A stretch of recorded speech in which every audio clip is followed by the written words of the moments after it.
आज तक रेडियो सुनता है सारा जहां।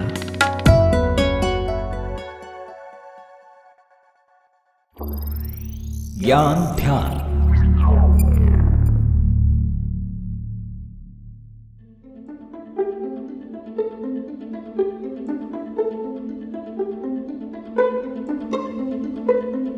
तमिलनाडु में समुद्री तूफान आया तो उसका असर इंटरनेट पर भी पड़ा। 16-17 घंटे तक कई इलाकों में इंटरनेट ठप रहा। ऐसा क्यों हुआ? समुद्र से इंटरनेट का कनेक्शन क्या है, ये कभी आपने सोचा है? तो आज का एपिसोड इसी कनेक्शन के बारे में है। नमस्कार, मैं हूं अमन गुप्ता और आज तक रेडियो पर आप सुन रहे हैं ज्ञान ध्यान।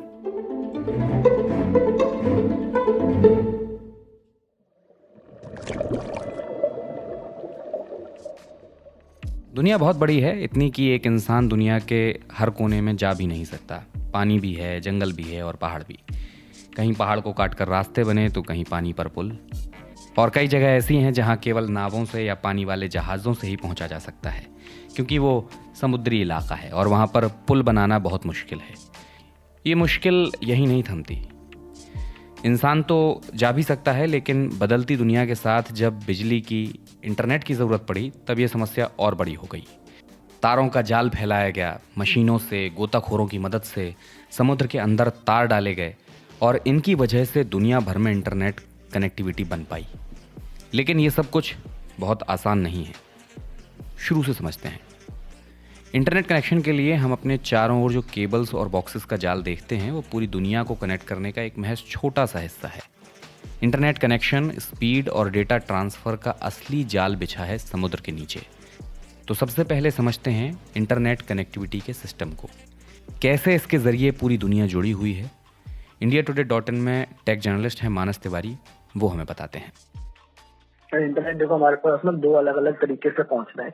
एक होता है सैटेलाइट के थ्रू, जो सैटेलाइट कनेक्टिविटी होती है, जैसे एलोन मस्क का अपना एक सैटेलाइट कनेक्टिविटी है, स्टारलिंक प्रोजेक्ट जो उनका है।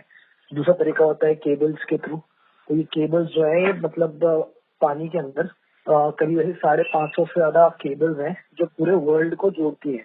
सिर्फ एक अंटार्कटिका को छोड़ के जितने भी कॉन्टिनेंट्स हैं उन सबके अंदर से ये केबल्स निकलती हैं और इनके थ्रू जो है इंटरनेट हम तक पहुंचता है। इसको मतलब अगर आसान शब्दों में समझाऊं तो आप एक हाईवे की तरह देख सकते हो। जैसे दो शहरों को जोड़ने के लिए एक आपने बीच में हाईवे डाल दिया जहां पर कोई भी किस तरह का ब्लॉकेज नहीं है। और ट्रेडिशनली ये माना जाता है कि सैटेलाइट कनेक्टिविटी के कंपैरिजन में जो ये केबल्स की कनेक्टिविटी है, फाइबर केबल्स है, इनके थ्रू आपको ज्यादा तेज और फास्ट स्पीड इंटरनेट मिलता है। ऑलमोस्ट हर कंट्री के अंदर से ये नीचे से निकलती है। यूएस से सबसे ज्यादा जो है ये केबल्स निकलती है। इंडिया, चाइना, हर एक कंट्री को कनेक्ट करती है ये केबल्स। तो ये जो नेटवर्क है ये बहुत साल पहले शुरू हुआ था। कई बार वॉर्स के टाइम पे भी इस इंफॉर्मेशन स्प्रेड करने के लिए यूज किया। और अब जो है मतलब हर एक कंट्री को ये जोड़ती है। इसकी कॉस्ट थोड़ी सी कंपैरेटिवली ज्यादा होती है। थोड़ी क्या मतलब काफी ज्यादा एक्सपेंसिव होता है कोई इस तरह का एक केबल का नेटवर्क डालना। एक एक जो केबल होती है उसके लिए बहुत प्लानिंग लगती है कि उसका जो रूट है वो कहाँ से जाएगा। और हमेशा उसके ऊपर एक खतरा भी ये रहता है कि इनकी, हालांकि जो फाइबर केबल है उसकी कोटिंग बहुत ज्यादा की जाती है, उसके अंदर ऐसे मटेरियल यूज किया जाता है कि उस पर डैमेज इतना जल्दी ना हो। बट फिर भी जो नेचुरल डिजास्टर्स हैं, कोई अर्थक्वेक आ गया, कोई पानी के अंदर सुनामी आ गई, या फिर कई जो बड़े शिप्स होते हैं उनके जो एंकर होते हैं उनके थ्रू डैमेज होने का भी इन पे खतरा रहता है। तो ये इस तरह का एक नेटवर्क है जिससे हमारे पास इंटरनेट पहुंचता है, सर्विस अनइंटरप्टेड। हम नॉर्मली यही मानते हैं कि इंटरनेट कनेक्शन बादलों के रास्ते हम तक पहुंचाया गया है, लेकिन ये मानना पूरी तरह से गलत है। बाल से भी पतले तारों के जरिए नेट का कनेक्शन हम तक पहुंचाया जाता है, और वो भी पानी के रास्ते।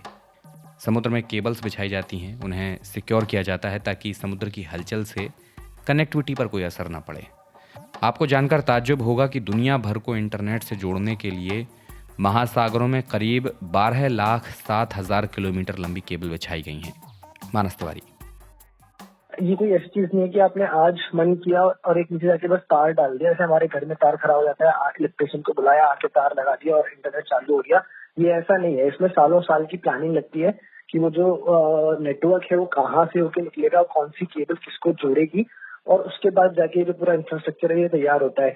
डैमेज को रोकने के लिए उसमें जो मटेरियल है, वो जो कोटिंग होती है, कॉपर, अलग अलग मेटल्स की जो कोटिंग होती है, वो इस तरह के मेटल्स यूज किया जाता है ताकि उसमें इतना जल्दी कोई डैमेज हो ना। वैसे तो बट अगेन कुछ चीजें हैं, कंडीशंस जो हमारे हाथ में नहीं होती। फॉर एग्जांपल अभी जून में हुआ था इस साल में कि कई सारे देशों में इंटरनेट ब्लैकआउट्स हुए थे वो इसीलिए हुआ था कि कोई एक केबल जो है वो डैमेज हो गई थी।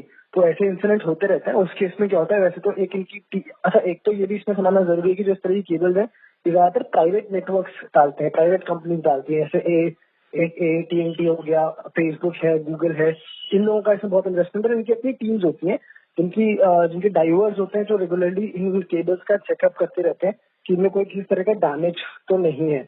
और अगर कोई इशू होता है तो अगेन एक तो ऑप्शन उसमें ये होता है कि आप जो भी आपका उस पर्टिकुलर कंट्री का जो इंटरनेट यूजेज है उसे आप केबल्स से शिफ्ट करके सैटेलाइट कनेक्टिविटी के ऊपर डाल दो। बट कई बार क्या होता है कि सैटेलाइट्स भी इतने केपेबल नहीं होते कि कंप्लीटली जो लोड है उसे उठा पाए, और उठा भी सकते हो तो बहुत थोड़ी देर के लिए उठा सकते हैं। तो हमेशा वो टीम्स रहती है, टीम ऑफ डाइवर्स होती है। जैसे भी कोई केबल में कोई दिक्कत होती है तो वो डाइवर्स जाके उसे मैनुअली ही ठीक करते हैं, उसके अलावा और कोई ऑप्शन नहीं है उन्हें ठीक करने का। इंटरनेट की केबल को प्राकृतिक आपदा से बचाने की भी पूरी व्यवस्था की जाती है। बावजूद इसके पानी के तेज बहाव और भूकंप की वजह से उनमें नुकसान की आशंका बनी रहती है।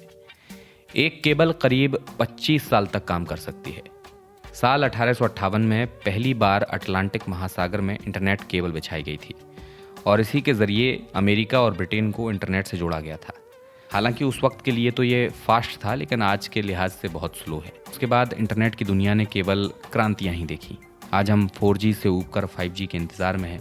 6G भी लाइन में खड़ा है। किसे पता था कि तारों का ये जाल हमारी ज़िंदगी को इस कदर तेज़ और कंफर्टेबल बना देगा। तो बस आज के एपिसोड में इतना ही। कैसा लगा आपको आज का हमारा ये ज्ञान ध्यान, हमें radio@aajtak.com पर बताइएगा। आज के ज्ञान ध्यान को प्रोड्यूस किया है रोहित अनिल त्रिपाठी ने। साउंड मिक्सिंग कर रहे थे नितिन रावत। मैं हूं अमन गुप्ता। सुनते रहिए आज तक रेडियो। नमस्कार।